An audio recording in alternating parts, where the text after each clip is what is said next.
എല്ലാവർക്കും focus star PSCയിലേക്ക് സ്വാഗതം. ഇന്ന് വന്ന ഒരു ലിസ്റ്റായിരുന്നു instructor in commerce second NCA Ezhava Thiyya Billava. അപ്പോൾ ഇതിൻ്റെ എക്സാമിനേഷൻ നടന്ന തീയതി 27/3/2025 ആപ്ലിക്കേഷൻ കുറേയധികം ഉദ്യോഗാർത്ഥികൾ കൊടുത്തിട്ടുണ്ട്. പക്ഷേ ഈ ലിസ്റ്റിൽ വന്ന ഉദ്യോഗാർത്ഥികളുടെ എണ്ണം നിങ്ങൾക്ക് നോക്കിയാൽ മനസ്സിലാവും. ആകെ 4 പേരാണ് ഉൾപ്പെട്ടിട്ടുള്ളത്. അതുപോലെ തന്നെ 6.67 മാർക്കാണ് ഇതിൽ കട്ട് ഓഫ് വന്നിരിക്കുന്നത്. അപ്പോൾ അത്രയും ഉദ്യോഗാർത്ഥികൾ ക്വാളിഫിക്കേഷനുള്ള ഉദ്യോഗാർത്ഥികൾ എഴുതിയിട്ട് ഈ ഒരു കട്ട് ഓഫ് 6.67 മാർക്ക് മാത്രം വന്നിട്ടും 4 പേരെ മാത്രം ഉൾപ്പെടുത്തിയിട്ടുള്ളത് എന്തുകൊണ്ടാണ് എന്നുള്ള സംശയം എല്ലാവർക്കും വരുന്നുണ്ട്. അപ്പോൾ അതിനുള്ള ഉത്തരമാണ് ഇന്നത്തെ വീഡിയോയിൽ തരാൻ വേണ്ടിയിട്ട് പോകുന്നത്.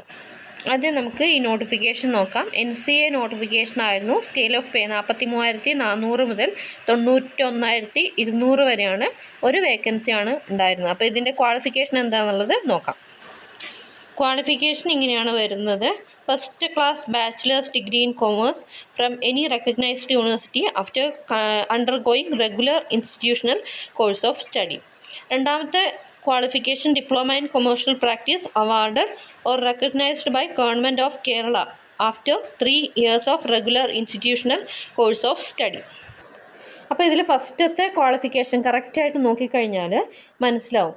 അതായത് കൊമേഴ്സിൽ ഡിഗ്രി വേണം, അത് ഫസ്റ്റ് ക്ലാസ് ആയിരിക്കണം എന്നുള്ളത് കൊടുത്തിട്ടുണ്ട്. അതുകൂടാതെ തന്നെ റെഗുലറായിട്ട് പഠിച്ചിരിക്കണം. അപ്പോൾ ഇതിൽ ഏതെങ്കിലും ഒരു കാര്യം ഇല്ലാത്തവർക്കായിരിക്കും ഈ ലിസ്റ്റിൽ വരാത്തത്. അതായത് ഫസ്റ്റ് ക്ലാസ് ഉണ്ടാവാത്ത ആൾക്കാർ ലിസ്റ്റിൽ ഉൾപ്പെട്ടിട്ടില്ല. അതുപോലെ ഡിസ്റ്റൻ്റായിട്ട് പഠിച്ചവർക്കും ലിസ്റ്റിൽ വരാൻ സാധിച്ചിട്ടുണ്ടാവില്ല. ഈ ഒരു കാരണം കൊണ്ടായിരിക്കും നിങ്ങൾക്ക് ലിസ്റ്റിൽ വരാൻ സാധിക്കാത്തത്.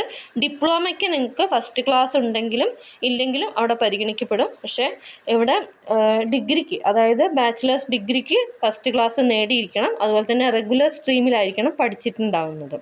അതുപോലെ തന്നെ ഡിപ്ലോമ ഇൻ കൊമേഴ്ഷ്യൽ പ്രാക്ടീസാണ് പറഞ്ഞിരിക്കുന്നത്, അല്ലെങ്കിൽ 3 വർഷത്തെ കോഴ്സാണ് പറഞ്ഞിട്ടുള്ളത്. അപ്പോൾ ഇതിൻ്റെ ഇക്വാലൻ്റായിട്ട് ഒരു കോഴ്സ് കൂടി പറയുന്നുണ്ട്, അതെന്താണെന്നുള്ളത് നോക്കാം. അപ്പോൾ ഇതിൽ ഡിപ്ലോമ ഇൻ കൊമേഴ്ഷ്യൽ പ്രാക്ടീസിൻ്റെ ഇക്വാലൻ്റായിട്ട് വരുന്നത് diploma in computer application and business management ആണ് അതിൻ്റെ ഇക്വാലൻ്റായിട്ട് വരുന്നത്.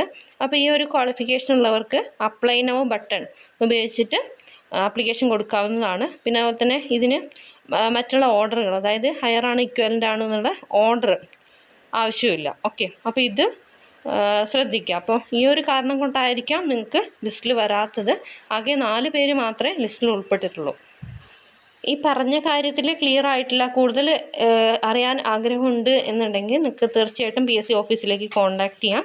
കോൺടാക്റ്റ് നമ്പർ നിങ്ങൾക്ക് പ്രൊഫൈലിൽ സർട്ടിഫിക്കറ്റ് അപ്ലോഡ് ചെയ്യാൻ വേണ്ടിയിട്ട് മെസ്സേജ് വന്നിട്ടുണ്ടാവില്ല. അപ്പോൾ അതിൽ ഒരു ഫോൺ നമ്പർ കൊടുത്തിട്ടുണ്ടാവും. ആ നമ്പറിലേക്ക് വിളിച്ചിട്ട് കോൺടാക്റ്റ് ചെയ്യുക. ഓക്കെ, എല്ലാവർക്കും ഈ വീഡിയോ ഉപകാരപ്രദമായെന്ന് വിചാരിക്കുന്നു. Thanks for watching. Have A nice day.